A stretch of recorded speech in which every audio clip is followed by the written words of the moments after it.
মৰমৰ ছাত্ৰ-ছাত্ৰীসকল, আজি অনলাইন ক্লাছলৈ তোমালোক সকলোকে মই ৰিজুমণি দাস বাইদেৱে স্বাগতম জনাইছোঁ। ইতিমধ্যে তোমালোকৰ অসমীয়া MIL বিভাগৰ ক্লাছ বহুত কেইটা হৈছে চাগে। মোৰ আজি তোমালোকৰ প্ৰথম ক্লাছ, গতিকে সকলোকে পুনৰবাৰ স্বাগতম জনাইছোঁ। তোমালোকৰ যেহেতু ইতিমধ্যে ক্লাছ দুটা হৈ গৈছে অসমীয়াৰ, গতিকে তোমালোকে নিশ্চয় গম পাইছা অসমীয়াখনত আমাৰ কি কি লাগে বা কেনেধৰণৰ পাঠবোৰ লাগে আমাক, বা কি কি পঢ়িব লাগে আমি, ইয়াত কি কি লাগে, বিষয় কি কি লাগে, বা ইয়াত গদ্য কেনেকুৱা ধৰণৰ আছে, সকলোৱে গম পাইছা চাগে। তোমালোকে গম পাইছা, হয় নে নহয়? গতিকে যিহেতু গম পাইছা, তথাপিও মই যিহেতু আজি প্ৰথম ক্লাছ গতিকে তোমালোকক স্বাগতম জনোৱাৰ লগতে মই আজি তোমালোকৰ পাঠটো আৰম্ভ কৰাৰ আগতে তোমালোকৰ কিতাপখনৰ লগত পৰিচয় এটি কৰি দিছোঁ। ঠিকে আছে? এইখন তোমালোকৰ সাহিত্য সৌৰভ, বহুতেই কিনিছা চাগে, হয় নহয়? কিতাপখন তোমালোকে বিনামূলীয়াকৈও পাবা আমাৰ কলেজত। যদি কলেজত আহিছে মই গম পোৱা নাই এতিয়ালৈকে, বৰ্তমানটো কলেজ আহিব নোৱাৰা তোমালোকে, যিহেতু ক'ভিড চেণ্টাৰ হৈ আছে। গতিকে যেতিয়া তোমালোকৰ খোলে তেতিয়া কলেজৰ পৰা বিনামূলীয়া কিতাপখন লৈ ল'বা। আৰু কিতাপখন তোমালোকে বজাৰতো পাবা। এইখন কিতাপ বজাৰতো উপলব্ধ হয়, কিতাপৰ দোকানত। গতিকে তোমালোকে যদি ইচ্ছা কৰা তোমালোকে কিতাপখন লৈ ল'বা, কাৰণ বেছি দাম নহয় কিতাপখনৰ। মই চাই দিছোঁ দামটো, মাত্ৰ 60 টকা। গতিকে তোমালোকে নিশ্চয় কিনিব পাৰিবা কিতাপখন। যাৰ আছে তেওঁলোকেতো কিতাপখন চাবাই, আৰু যিসকলৰ এতিয়ালৈকে নাই কিতাপখন, যদি বিনামূলীয়া কিতাপ বৰ্তমানে পোৱা নাই তোমালোকে, তেতিয়াহ'লে বজাৰৰ কিতাপৰ দোকানৰ পৰা কিতাপখন লৈ ল'বা। গতিকে আকৌ তোমালোকক স্বাগতম জনাই আজি পাঠ আৰম্ভ কৰিছোঁ। তোমালোকৰ যিহেতু কিতাপখন মই দেখুৱাই দিলোঁ, গতিকে এই কিতাপখন তোমালোকে এইবাৰ অসমীয়াত পঢ়িব লাগিব। আৰু ইয়াতে তোমালোকৰ গোট বিভাজন কৰি দিছে, ইউনিটবোৰ বিভাজন কৰি দিছে। প্ৰথম ক্লাছত চাগে তোমালোকক কৈছে ক্লাছবোৰত, তথাপিও মই তোমালোকক গোটেই ইউনিটখিনি এবাৰ কৈ দিওঁ। ইউনিটখিনি চাই ল'বা তোমালোকে এবাৰ। মই কৈ দিওঁ তোমালোকৰ সূচীপত্ৰখন এবাৰ কৈ দিছোঁ। তোমালোকৰ যদি কিতাপ আছে কিতাপখন মেলি ল'বা। প্ৰথম গোটত তোমালোকক গদ্য লাগে, আৰু গদ্য তোমালোকৰ লাগে, প্ৰথম গদ্যটো হৈছে ধনৰ ব্যৱহাৰ, সত্যনাথ বৰা। 2 নম্বৰ লাগে অসমত মহাত্মা গান্ধীৰ পোনপ্ৰথম পদাৰ্পণ, পদ্মনাথ গোহাঁই বৰুৱা। 3 নম্বৰত লাগে গৌৰৱ, কালিৰাম মেধি। 4 নম্বৰত লাগে কিতাপৰ কথা, প্ৰফুল্ল দত্ত গোস্বামী। 5 নম্বৰত লাগে গীবন, হোমেন বৰগোহাঁই। 6 নম্বৰত লাগে কেম্ব্ৰিজৰ শিক্ষা ব্যৱস্থা আৰু শিক্ষানুষ্ঠান, ডক্টৰ হীৰেন গোহাঁই। 7 নম্বৰত লাগে অসমৰ পুৰণি খেল ধেমালি, সুবোধ মল্ল বৰুৱা। আৰু 8 নম্বৰত লাগে এভাৰেষ্টৰ সপোন আৰু বিভীষিকা, প্ৰণয় বৰদলৈ। গোটেইকেইটা গদ্যই মানে কি ক'ম মই, তোমালোকে পঢ়িলে গম পাবা, বা যদি তোমালোকে ঘৰত ইতিমধ্যে পঢ়িছা বা আমি যেতিয়া পঢ়াওঁ গম পাবা। গোটেইকেইটা গদ্যই ইণ্টাৰেষ্টিং, আৰু প্ৰতিটো গদ্যতে আমি জানিবলগীয়া বহুত কথা আছে। ইয়াতে খেল ধেমালিৰ পৰা আৰম্ভ কৰি পুৰণি খেল ধেমালিবোৰ কেনেকুৱা আছিলে, বা কেনেকৈ ক'ত সৃষ্টি হৈছিলে, সেইবোৰৰ পৰা আৰম্ভ কৰি আমাৰ শৃংগবোৰ যে আছে, সেই শৃংগত পৰ্বতাৰোহীবোৰে কেনেধৰণে পৰ্বত আৰোহণ কৰে, বা তাৰ বাবে তেওঁলোকে কিমান দুখ কষ্ট বা কিমান কষ্টসাধ্য কাম কৰিব লাগে, বা কেনেধৰণৰ তেওঁলোকৰ চেলেঞ্জবোৰ আহে, সেই সকলোবোৰ আমি ইয়াতে গম পাম। কেম্ব্ৰিজৰ শিক্ষা অনুষ্ঠানৰ বিষয়েও আমি গম পাম, হয় নহয়? আমি অসমৰ শিক্ষানুষ্ঠানৰ বিষয়ে জানো, বা আমি ভাৰতৰ কিছুমান শিক্ষানুষ্ঠানৰ বিষয়ে পঢ়িছোঁ, কিন্তু কেম্ব্ৰিজৰ শিক্ষানুষ্ঠানবোৰ কেনেকুৱা সেইবোৰ জানিম। টকা পইচাৰ ব্যৱহাৰ আমি কেনেকৈ কৰিব লাগে প্ৰথমটোতে আমি গম পাম, ধনৰ ব্যৱহাৰত। গতিকে আমি যিহেতু এতিয়া তোমালোক যিহেতু এতিয়া কি হৈছা, কৈশোৰ অৱস্থাত ভৰি দিছা, হয় নহয়? বা তোমালোকে স্কুল ওচৰতে আছিলে, কলেজলৈ অকণমান দূৰ হয়, এতিয়া কলেজত নামভৰ্তি কৰিছা তোমালোকে। গতিকে ধনৰ ব্যৱহাৰ তোমালোকে এতিয়াৰ পৰাই জনা উচিত। তেতিয়া ভৱিষ্যতে তোমালোকে কি হ'ব পাৰিবা, মিতব্যয়ী হ'ব পাৰিবা। আমি সকলোখিনি ইয়াতে গম পাম। কিতাপৰ কথা, গীবন অভয়াৰণ্যৰ বিষয়ে গম পাম, বা গোটেইখিনি গম পাম আমি। গোটেই 8টা গদ্য আছে, এই 8টা গদ্যত গম পাম। দ্বিতীয় গোটটোত লাগে তোমালোকক চুটি গল্প, আৰু চুটি গল্প লাগে বিয়াৰ প্ৰেজেণ্ট, সৈয়দ আব্দুল মালিক। তৃতীয় গোটটোত লাগে কবিতা। কবিতাত আছে তোমালোকৰ ৰাৱণক, বিভীষণৰ সজ উপদেশ, মাধৱ কন্দলী। বৰগীত জয় যাদৱ, শংকৰদেৱ। ধনবৰ আৰু ৰতনী, লক্ষ্মীনাথ বেজবৰুৱা। বনকুঁৱৰী, চন্দ্ৰকুমাৰ আগৰৱালা। লাচিত ফুকন, দেৱকান্ত বৰুৱা। ৰাজপথ, ভৱানন্দ দত্ত। এখন চিঠি, হেম বৰুৱা। গতিকে তোমালোকক এইখিনি হ'ল কবিতা। তোমালোকক নিশ্চয় আমাৰ হেড বাইদেৱে আৰম্ভ কৰিছে, ধুনীয়াকৈ বুজাই দিছে বাইদেৱে কথাখিনি, শ্লাইড আকাৰেও দি দিছে, তোমালোকে বুজি পাইছা।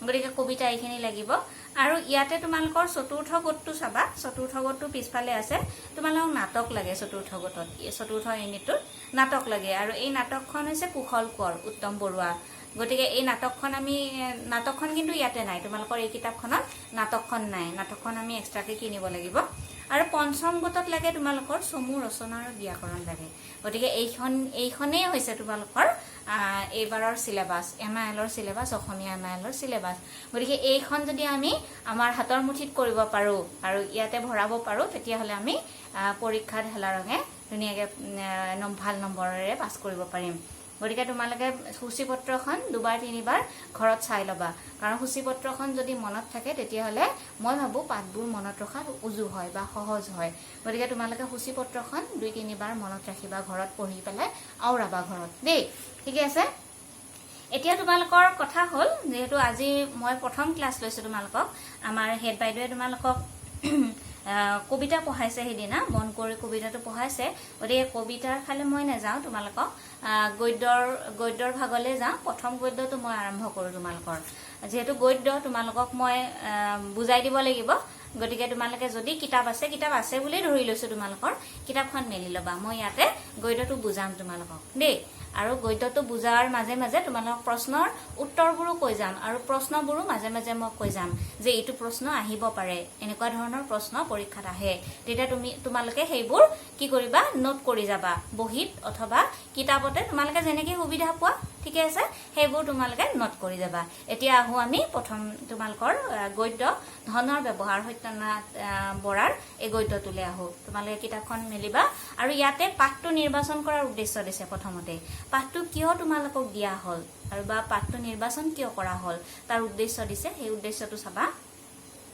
পুৰণি অসমীয়া গদ্য সাহিত্যৰ এটি গৌৰৱোজ্জ্বল ইতিহাস আছে একেদৰে আধুনিক অসমীয়া গদ্য সাহিত্যয়ো জোনাকী যুগৰ পৰা বিভিন্ন গৰাকী লেখকৰ হাতত পৰিপুষ্টি লাভ কৰি বৰ্তমানৰ ৰূপ লাভ কৰিছে আমাৰ অসমীয়া গদ্য বহুত পুৰণি হয় নহয় আমি গদ্য কেতিয়াৰ পৰা পাওঁ আমি গদ্য ভট্টদেৱক আমি গদ্যৰ জনক বুলি কওঁ তোমালোকে ইমানখিনি নজনা যদিও মই থলমূলকে কৈছো যে ভট্টদেৱক অসমীয়া গদ্যৰ জনক বুলি কোৱা হয় আমাৰ গতিকে তাৰ আগৰ পৰাও গদ্য আমাৰ প্ৰচলন হৈ আছে কিন্তু ভট্টদেৱেহে এটা সুস্থিৰ ৰূপ দিছে আমাৰ অসমীয়া গদ্যৰ গতিকে পুৰণি দিনৰ পৰাই অসমীয়া গদ্য এটি মানে কি ইতিহাস চলি আহিছে বুলি কৈছে একেদৰে আধুনিক গদ্য বৰ্তমান কি হৈছে যে জোনাকী যুগৰ পৰা তোমালোকক বাইদেৱে বন কৰি বুজাইছে তাত জোনাকী যুগৰ বিষয়ে কৈছে তোমালোকক হয় নহয় গতিকে সেই জোনাকী যুগৰ পৰা আমাৰ বৰ্তমান যেটো আধুনিক গদ্য আমি লিখি আছো আমি পঢ়ি আছো এতিয়া সেই আধুনিক গদ্যৰ আমাৰ বিকাশ কেতিয়াৰ পৰা হয় জোনাকী যুগৰ পৰা হয় বুলি ইয়াতে উল্লেখ কৰিছে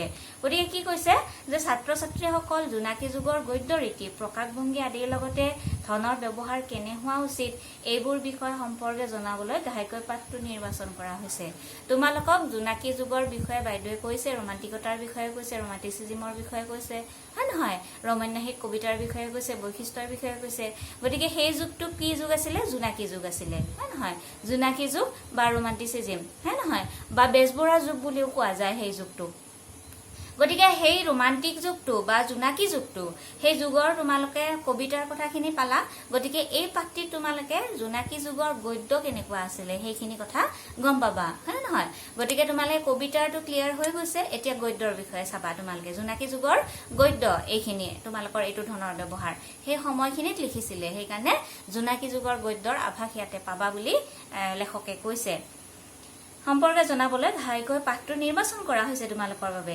এগৰাকী উল্লেখযোগ্য গদ্য লেখক হিচাপে খ্যাতি অৰ্জন কৰা তথা অসমীয়া সাহিত্যত বেকন হিচাপে পৰিচিত এক নম্বৰৰ প্ৰশ্ন আহি গ'ল তোমালোকৰ হয় নহয় অসমীয়া সাহিত্যত বেকন বুলি কাক জনা যায় হয় নহয় এইটো আন্ডাৰলাইন কৰা বা তোমালোকে নোট কৰি লোৱা বেকন বুলি কাক কোৱা হয় সত্যনাথ বৰাক কোৱা হয় গতিকে কি কৈছে অসমীয়া সাহিত্যত বেকন হিচাপে পৰিচিত সত্যনাথ বৰাৰ চমু পৰিচয় আৰু গদ্য ৰচনাৰ নিদৰ্শন দাঙি ধৰাটো এই পাঠ নিৰ্বাচনৰ আন এক উদ্দেশ্য এটা উদ্দেশ্য কৈছে যে জোনাকী যুগৰ গদ্যৰ আভাস দিয়াটো এটা উদ্দেশ্য আৰু আন এটা উদ্দেশ্য হৈছে যে অসমীয়া সাহিত্যত বেকন বুলি যিগৰাকীক কোৱা হয় তেওঁৰ গদ্য ৰীতি কেনেকুৱা আছিল সেই বিষয়ে তোমালোকক কিছু আভাস দিয়াৰ বাবে এই পাঠটি তুলি দিয়া বুলি কৈছে পাঠ্য অধ্যয়নৰ দ্বাৰা যাতে ছাত্ৰ ছাত্ৰীসকল উপকৃত হয় সেই দিশটোৰ প্ৰতিও গুৰুত্ব প্ৰদান কৰা হৈছে গতিকে তোমালোকে যাতে এই পাঠটি পঢ়ি সেই যুগটোৰ বিষয়ে সেই যুগৰ গদ্যৰ বিষয়ে কিছু আভাস পাব পৰা সেইবাবে তোমালোকক কি কৈছে এই পাঠটি দিছে জোনাকী যুগৰ বিষয়ে মই তোমালোকক নকওঁ কাৰণ বাইদেৱে ইতিমধ্যে যুগটোৰ আৰম্ভণিটো একে না জোনাকী কাকতৰ বাবে জোনাকী যুগ নামাকৰণ কৰা হৈছে তোমালোকক বাইদেৱে থুলমূলকৈ বুজাই দিছে গতিকে সেই যুগটোকে জোনাকী যুগ বুলি কোৱা হয় 1889 চনত জোনাকী কাকত প্ৰকাশ হৈছিল আৰু জোনাকী কাকত প্ৰকাশ হোৱাৰ পৰাই সেই যুগটোৰ নামাকৰণ কৰা হয় জোনাকী যুগ আৰু তাতে আমাৰ ৰোমান্টিক সাহিত্যৰ সৃষ্টি হৈছিল না আৰু সেই সময়ত বিভিন্ন সাহিত্য সৃষ্টি হৈছিল গদ্যৰ কথা আমি ইয়াতে পাম গতিকে সেইখিনি কথা মই তোমালোকক ইয়াতে ক'বলৈ নাযাওঁ গতিকে এইখিনিয়ে হৈছে তোমালোকৰ পাঠটো নিৰ্বাচন কৰাৰ মূল উদ্দেশ্য বুলি ইয়াতে কৈছে এতিয়া লেখকৰ পৰিচয় চাবা ইয়াতো তোমালোকৰ বহুতখিনি প্ৰশ্নৰ উত্তৰ লুকাই আছে চাবা লেখকৰ পৰিচয়ত চাবা গুৱাহাটীৰ ভৰলুমুখত জন্ম লাভ কৰা সত্যনাথ বৰাই 1860 ৰ পৰা 1925 তেওঁৰ জন্ম আৰু মৃত্যু গুৱাহাটীত হাইস্কুলৰ শিক্ষা শেষ কৰি উচ্চ শিক্ষাৰ বাবে কলিকতালৈ যায় তেওঁ গুৱাহাটীত জন্ম গ্ৰহণ কৰিছিল কিন্তু তেওঁ হাইস্কুলৰ শিক্ষা শেষ কৰি উচ্চ শিক্ষাৰ বাবে কলিকতালৈ যায় সেই সময়ত মই কৈ থৈ দিওঁ যে সেই সময়ত উচ্চ শিক্ষাৰ অনুষ্ঠান আমাৰ অসমত হোৱা নাছিল যাৰ বাবে উচ্চ শিক্ষা লাভৰ বাবে কলিকতা বা বিদেশলৈ যাব লগা হৈছিল আৰু সত্যনাথ বৰাও বিদেশলৈ যোৱা নাছিল যদিও কলিকতালৈ গৈছিল তেওঁ কলিকতাত তেওঁ 1889 চনত বিএল পৰীক্ষাত উত্তীৰ্ণ হৈ গুৱাহাটীৰ আৰ ল কলেজ আৰু কটন কলেজত কিছুদিন অধ্যাপনা কৰে পাছলৈ অধ্যাপনা বাদ দি গুৱাহাটীতে ওকালতি কৰিবলৈ লয় গ্ৰন্থকাৰ হিচাপে আত্মপ্ৰকাশ কৰা সত্যনাথ বৰাৰ প্ৰথমখন গ্ৰন্থ গীতাৱলী প্ৰকাশ পাইছিল 1888 চনত এইখন আছিল এখন গীতৰ পুথি মনত ৰাখিবা প্ৰথম পুথিখন গীতৰ পুথি তেওঁৰ আৰু চনটো মনত ৰাখিবা গীতাৱলী প্ৰকাশ পাইছিল তেওঁ ৰচনা কৰা বহল ব্যাকৰণ এখনি উল্লেখযোগ্য ব্যাকৰণ গতিকে তেওঁ ব্যাকৰণো ৰচনা কৰিছিল গতিকে এইখন কি আছিল বহল ব্যাকৰণ হেতু মনত ৰাখিবা কেন্দ্ৰ সভা সাহিত্য বিচাৰ সাৰথি চিন্তাকলি আদি বৰাৰ প্ৰবন্ধ আৰু সমালোচনামূলক পুথি এইবোৰ নাম মনত ৰাখিবা দুই এটা তোমালোকৰ আহি যায় পৰীক্ষাত গতিকে মই ভাবো গোটেইখিনি মনত ৰখা উচিত তেওঁ ৰচনা কৰা আকাশ ৰহস্য অসমীয়া সাহিত্যত বিজ্ঞান বিষয়ক প্ৰথম গ্ৰন্থ গতিকে তেওঁৰ বিজ্ঞান বিষয়ক প্ৰথম গ্ৰন্থখনৰ নাম কি এনেকৈ আহিব পাৰে মেক্সিমাম আহে তোমালোকৰ পৰীক্ষাত এইটো প্ৰশ্ন গতিকে সেইখন কি আছিল আকাশ ৰহস্য আৰু তেওঁৰ প্ৰথম গ্ৰন্থখন কি আছিল হেতু মনত ৰাখিবা প্ৰথম গ্ৰন্থখন কিন্তু এইখন নহয় এইখন প্ৰথম বিজ্ঞানৰ পুথিহে প্ৰথম গ্ৰন্থখন কি আছিল গীতৰ পুথি সেইখন গীতাৱলী কনফিউজ নহবা হেতু মনত ৰাখিবা তেওঁ হাস্য ৰসাত্মক কবিতা কিছুমান ৰচনা কৰিছিল সম্পাদক হিচাপে তেওঁ উৎপত্তি লাভ কৰিছিল 1901 চনত গুৱাহাটীৰ পৰা প্ৰকাশ পোৱা জোনাকী আলোচনীখনো তেওঁ সম্পাদনা কৰিছিল আৰু জোনাকী আলোচনীও তেওঁ সম্পাদনা কৰিছিল 1901 চনত গতিকে কেতিয়াবা এইটো আহে তেওঁ সম্পাদনা কৰা কাকতখনৰ নাম কি বা চনটো কি তেতিয়া তোমালোকে এইখিনি মনত ৰাখিব লাগিব গতিকে থুলমূলভাৱে সত্যনাথ বৰাৰ তোমালোকৰ এইখিনিয়ে জানিবলগীয়া বুলি ইয়াতে বিবেচনা কৰি এইখিনিয়ে দিয়া হৈছে গতিকে থুলমূলভাৱে এইখিনি মনত ৰাখিলে যথেষ্ট হ'ব তোমালোকৰ পৰীক্ষাৰ বাবে কিন্তু প্ৰতিটো তোমালোকৰ কিতাপৰ নাম প্ৰতিখন কিতাপৰ নাম বা তেওঁ কোনখন প্ৰথম আছিল বা তেওঁৰ কোনখন বিজ্ঞানৰ গ্ৰন্থ প্ৰথম আছিল সেইবোৰ মনত ৰখা উচিত বুলি মই ভাবো গতিকে এতিয়া আহো আমি মূল পাঠলৈ চাবা মূল পাঠটি কি আছে আমি ধন ধন মানে কি ধন মানে তোমালোকে জানা টকা পইচা হয় নহয় টকা পইচা নহলে একো নহয় এতিয়া বুলি নহয় আগৰ পৰা একো নহয় হয় নহয় টকা কিন্তু এতিয়া আমি আকৌ টকাৰ মূল্যটো বেছিহে দিওঁ হয় নহয় আগৰ পৰাই চলি আছে কিন্তু সেই মূল্যটো কিন্তু আমি কি কৰা নাছিলো যে আগতে আমি ভাবিছিলো যে আগৰ কি তোমালোকটো এতিয়া নতুন একেবাৰে সৰু হয় নহয় এতিয়া বৰ্তমান তোমালোক নতুন প্ৰজন্ম আমি যেতিয়া নতুন আছিলো আমি যেতিয়া তোমালোকৰ নিচিনা আছিলো তেতিয়া কি আছিলে মই যত হাই সেকেন্ডাৰী পঢ়িছিলো সেইখন স্কুললৈ যাবলৈ হাই সেকেন্ডাৰী স্কুল আছিলে সেইখনলৈ যাবলৈ গাড়ী ভাড়া 1 টকা লগা আছিলে হয় নহয় এতিয়া সেই ঠাইত চাগে এতিয়া কিমান হল নেজানো কিন্তু মই জনালৈকে 5 টকা আছিলে 5 টকাৰ ঠাইত আমি 1 টকা দি গৈছিলো গতিকে ভাবিছোৱা আৰু এতিয়া সিঙৰা কিমান 6-7 টকা হয় নহয় কিন্তু আমি তেতিয়া তোমাৰ 1 টকা বা 2 টকাৰে সিঙৰা পাইছিলো বহুত পুৰণিও নহয় হেতুও নহয় কিন্তু আমাৰ ধনৰ মূল্যটো কম বৰ্ধমান হৈ আছে আৰু এটো আমাৰ তোমাৰ ইকনমিক্সত ভালকে বুজাব ধনৰ হেতু ষ্টক মাৰ্কেটৰ হেতু মই ইমান বুজাব নোৱাৰিম কিন্তু ধনৰ ব্যৱহাৰ আমি কেনেকৈ কৰিব লাগে সেইখিনিহে আমি এই পাঠ্যৰ যোগেদি জানিম বা কেনে ধৰণে আমি ধন আমি মিতব্য হোৱা উচিত বা কেনে ধৰণে আমি ক'ত খৰচ কৰিব লাগে বা ক'ত কেনে ধৰণে খৰচ কৰিব লাগে সেইবোৰ আমি ইয়াতে পাম দেই ইয়াতে চাবা তোমালোকে এতিয়া পাঠ্য ধনৰ সকাম আৰু উপাৰ্জনৰ বিষয়ে আগতে আলোচনা কৰা হৈছে।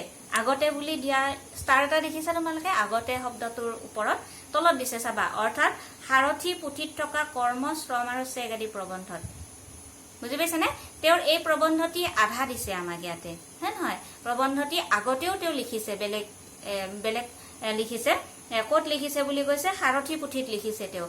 সাৰথি পুথিত কৰ্ম, শ্ৰম আৰু চেক প্ৰবন্ধত তেওঁ কিছুমান এই বিষয়ে ধনৰ বিষয়ে লিখি থৈ গৈছে, সেইকাৰণে তেওঁ আগতে বুলি উল্লেখ কৰিছে। মনত ৰাখিবা, আগতে আলোচনা কৰা হৈছে, কিন্তু তাৰ ব্যৱহাৰৰ বিষয়ে কোনো কথা কোৱা হোৱা নাই। ধন উচিত ৰূপে ব্যৱহাৰ কৰিব নাজানিলে তাৰ সুফল ফলাব নোৱাৰি। পৃথিৱীত এনেকুৱা মানুহ আছে যি ধনৱন্ত হৈও অষ্টম দৰিদ্ৰৰ নিকাৰ ভুঞ্জে। কি কৈছে? ধনৰ ব্যৱহাৰ যদি আমি সঠিক ৰূপে কৰিব নোৱাৰো, তেতিয়াহ'লে আমি কি ধন থাকিও আমি দুখীয়া হ'ব লগা হয়, বা আমি বিভিন্ন দুখ কষ্ট ভুগিব লগা হয় বুলি কৈছে। আৰু পৃথিৱীত এনেকুৱা কিছুমান মানুহ আছে যে ধনৱন্ত হয়, কিন্তু পিছত কি হৈছে, একেবাৰে দৰিদ্ৰৰ নিচিনা তেওঁলোকে কষ্ট ভোগ কৰিব লগা হৈছে। এইবিলাক মানুহক সাধাৰণ কথাত কৰাইছ, কটকিনা বা কৃপণ বোলে। আৰু এইবিলাক মানুহক কি বোলে? যিবিলাকৰ ধন আছে কিন্তু তেওঁলোকে দৰিদ্ৰৰ নিচিনা থাকে। দৰিদ্ৰই যেনেকে তোমাৰ বিভিন্ন দুখ কষ্ট ভোগ কৰে, এওঁলোকে ধন থাকিও দৰিদ্ৰৰ নিচিনা বসবাস কৰে বা দৰিদ্ৰৰ নিচিনা কামবোৰ কৰি থাকে। দৰিদ্ৰই যেনেকে খাবলৈ নাপায়, এওঁলোকে ধন থাকিও নাখায়। আৰু এওঁলোকক কি বুলি কয়? কৃপণ বুলি কৈছে ইয়াতে, হয় নহয়? শব্দকেইটা মনত ৰাখিবা, কৰাইছ, কটকিনা বা কৃপণ বুলি কয়। একেটা অৰ্থ, একেটাই তোমালোকৰ। কৃপণক নিধনী বুলিলে অযুগুত নহয়। চকুৰে দৰ্শন আৰু ভৰিৰে বুলন কাম নকৰিলে তেনে মানুহৰ সেই দুই ছবিয়া নাই বুলি ধৰিব পাৰি। অৰ্থাৎ সাধাৰণভাৱে ইয়াতে কি বুজাইছে আমাৰ লেখকে, যে যদি চকু থাকিও আমি চকুৰে কাম নকৰো, চকুৰে কি নকৰো, চোৱা চিতা ভাল বস্তু দৰ্শন নকৰো, বা চকুৰে আমি যিখিনি কৰিব পাৰো, হয় নহয়, সকলো আমি যিকোনো বস্তু চাব পাৰো চকুৰে, সেই কামটো যদি আমি চকু থাকিও নকৰো, দৰ্শন নকৰো, আৰু ভৰি যদি থাকিও আমি খোজ নেকাঢ়ো, তেতিয়াহ'লে তাৰ থকাৰ কিবা উদ্দেশ্য থাকিল নে? নাই। ঠিক তেনেধৰণৰ কথা কৈছে। গতিকে এই মানুহবোৰে কি কৰে, যে ধন থাকিও দৰিদ্ৰৰ নিচিনা নিকাৰ ভুঞ্জে বুলি কৈছে, আৰু এওঁলোককে কৰাইছ, কৃপণ বুলি কয়। সেইদৰে যি মানুহে ধন থাকোতে ধনৰ কাৰ্য নকৰে, তাক নিধনী বুলিলে যুক্তি দোষ নহয়। আচল মতে কৃপণৰ ধন ধন নহয়, লৰাই উমলা খোলাগতি। গতিকে কি কৈছে? কৃপণৰ ধন ধন নহয় বুলি কৈছে। লৰাই যে উমলে আমাৰ খোলাগতিৰে, বুজি পাইছে নে? একো নহয় মানে কৃপণৰ ধন, গতিকে সেইটো খোলাগতি বুলি কৈছে। ধনৰ দুই ৰকম ব্যৱহাৰ হ'ব পাৰে। এতিয়া কৈছে ধনৰ কেনেধৰণে ব্যৱহাৰ হোৱা উচিত বা কেনেধৰণে ব্যৱহাৰ হয়। দুই ৰকমে ব্যৱহাৰ হয় বুলি কৈছে ধনৰ। সেই দুই ৰকম ব্যৱহাৰ কি? ইয়াতে চাবা, দিছে কিতাপত। প্ৰথম, ধনেৰে সুখ সম্পদৰ আহিলা পাতি গোটাই ল'ব পাৰি।